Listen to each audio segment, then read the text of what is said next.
And your client is okay with it. Yes, that is because at times when we have the managed testing projects, development is done by some other vendor, and only testing is in scope. So then it has to be in this manner, sequential. That's how we do it. Yeah, if you're a third-party testing company, right? Maybe here, as well as we are one, right?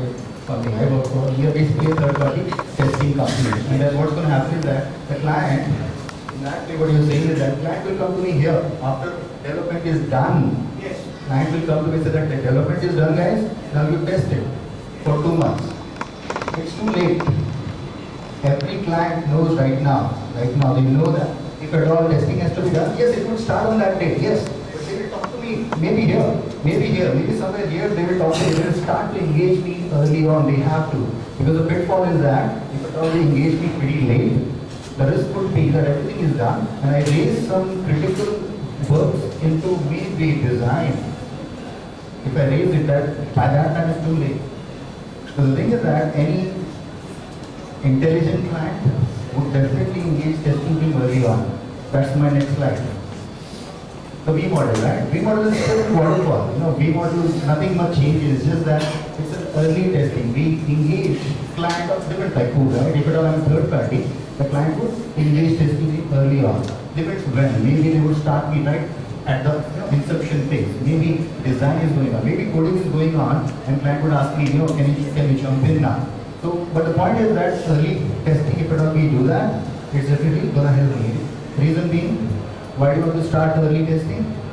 Because testing to be manual testing. Early detection of error is going to help me because cost to fix a defect early on is much less rather than finding it later. That's again, you know that. That's why I'm not going into that. That's why I don't have that slide. The cost to fix a bug grows exponentially.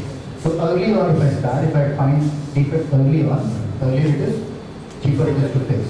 So that's why we have this V model. Essentially, that's what it is, right? So this is my waterfall, right? Waterfall. What I've done is that on the right hand side, I got my testing steps as well, linked to each one of those waterfall phases. So at this phase, if I'm starting, I would be working on functional tests, UAT as we call it. I would also review the requirements, which is here. That's the model, right guys? So I got waterfall, I got my verification, I got my validation. For every phase, I would also be writing certain test cases. I would also be reviewing the artifacts in that particular phase. That's what the model is, which is still waterfall. So don't think that it's different than that. It is still waterfall. Because some people think, we're doing V model is not waterfall. It is, right? Anybody thinking it's not? Anybody thinking V model, how can it be waterfall? Just in case, because it doesn't look like one. Waterfall is this.